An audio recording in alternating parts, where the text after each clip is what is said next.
Bonjour à tous, salut les amis, nouvel épisode d'une DeLorean à Paris et aujourd'hui, exceptionnellement, je ne suis pas à Paris mais à Honfleur et je vais vous proposer de découvrir la DeLorean sous toutes ses coutures. Oui, parce qu'on m'en parle souvent, on me dit attends, ta chaîne, t'as pas encore fait de reportage sur la DeLorean. Et bien justement, là, vous allez voir la DeLorean comme vous ne l'avez jamais vue. Et aujourd'hui, on s'attaque à cette voiture. Cette DeLorean, on va séparer toute la coque du châssis pour un gros traitement préventif et curatif, parce que forcément 40 ans, ça laisse des traces. On va passer donc le châssis dans un four pyrolyse qui va décaper complètement le vieil époxy qui se décolle déjà. Ensuite, le châssis passera dans un bain de galvanisation, donc du zinc à chaud, puis une peinture thermolaquée, donc une peinture en poudre qui, une fois passée dans un four, va permettre de se répandre complètement sur le châssis.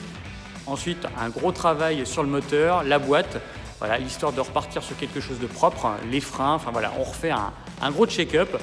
Et ensuite, la voiture reprendra la route d'ici un petit mois. Allez, c'est parti. Alors, les roues ont été enlevées. On a enlevé les feux arrière et la plaque pour pouvoir avoir accès au bouclier et attaquer le démontage de l'arrière. Et voilà, on a continué, on a enlevé le bouclier arrière et maintenant, on va s'occuper des deux capots moteurs. On continue le démontage par les sièges. 8 vis et c'est fait.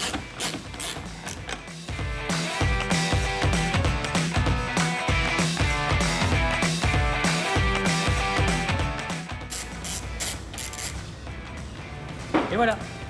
Suite des opérations, on a démonté donc tout ce qui est câblage électrique à l'avant, ce qui permet de libérer la coque justement, parce qu'en fait il y a un raccord et une liaison entre la coque et le châssis à ce niveau-là électrique. On voit, ça pendouille.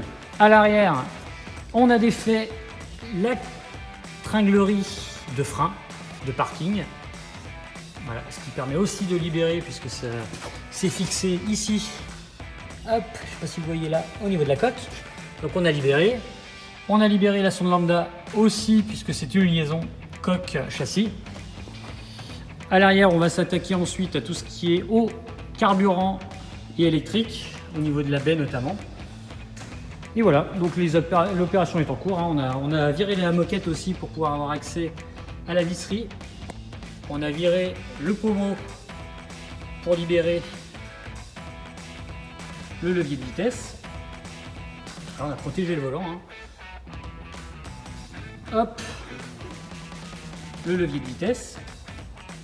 Alors, on a protégé le volant. Hop. On a purgé le liquide de refroidissement également. Parce qu'il y a des choses qui doivent être vidées. Voilà. On va s'occuper aussi au niveau du déshydrateur pour la clim.